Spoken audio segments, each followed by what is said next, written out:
My name is Monica, and I am a person in recovery from active alcoholism, drug addiction. I've been sober for a little bit over 4 years now. I think my story is very common to most people in recovery. Started at a pretty young age. I felt like it helped me fit in. I felt more comfortable in my own skin.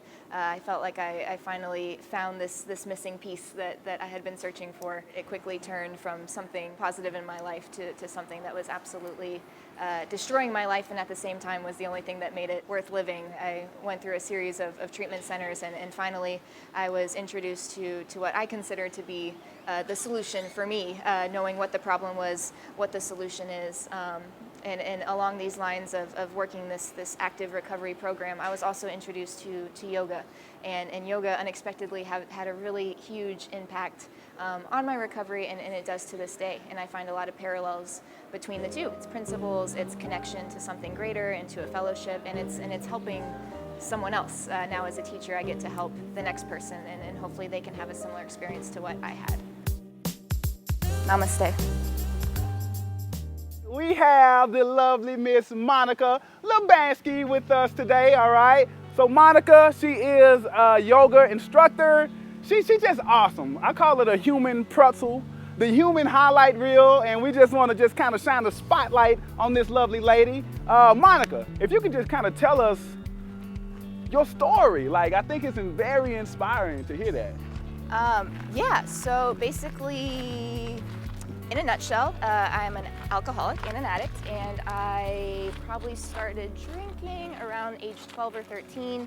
I know. And then by the time college hit, let's just say no classes were being taken anymore, and definitely not passed. But yeah, so by the time I was 23 years old, I had been in multiple long-term inpatient treatment centers.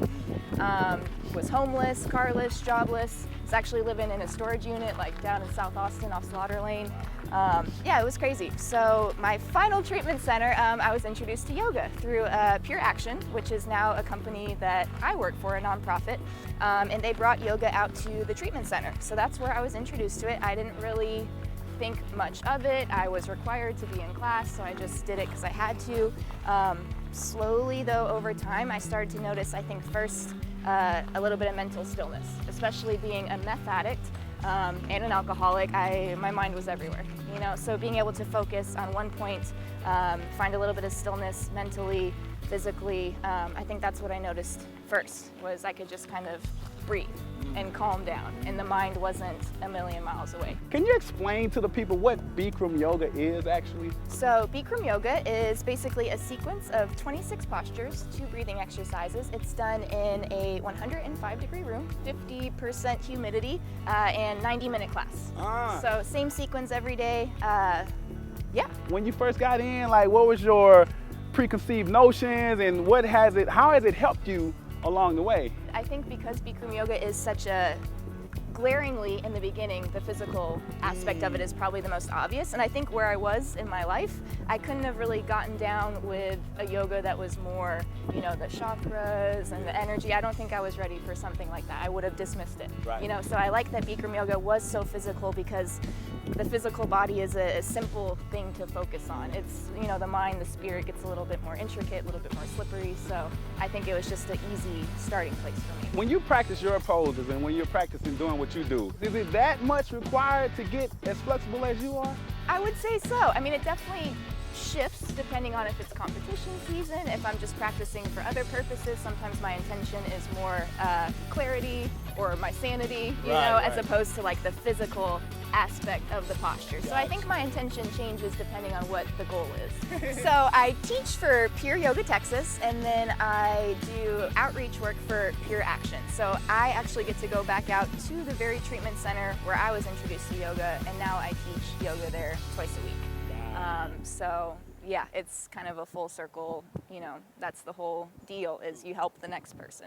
All right, Monica, hey, listen, I really, once again, I appreciate you for coming out and just sharing your story. But I do have one more question I want to ask you, because it was just on my heart as I was listening to you talk. What was your, like, deciding moment? I think I had a few along the way going into various treatment centers, but finally it's like I reached a place of enough pain and enough hopelessness where I knew There was no longer anyone that would let me sleep on their couch. There was no like random dude that would take me in, you know? So it was just, I finally got to this point where I didn't really have any other options, and that's the most beautiful place to be. When you're out of options and you're out of ideas, then that's kind of when other solutions can start to come in and do their thing. And that's finally the place I reached. There's a lot of hope in hopelessness, which is really cool. Wow. So, and who did you reach out to anybody when you initially was like, yo, I need some help here? Yes. Like, you know what I mean? Yeah, initially I remember calling my mom. I was like, I had been up all night. This was probably 2009, a few years before I actually got sober. But yeah, I remember calling her and being like, I think I have a problem. And then of course instantly regretted that, because then like, of course she's gonna help, she's a mom. You know what I mean? Right. She's all about helping now. So, but now I'm super grateful, and we have an amazing relationship, which is really cool. So I really do appreciate what you're doing, because there's so many people that are going through addictions and, you know, depression, all kind of things.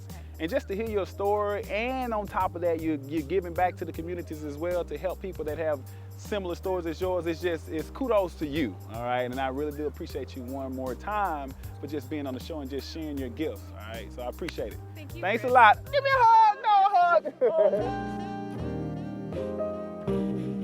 We're gonna jump 180 degrees, like this, boom, toe tap, boom.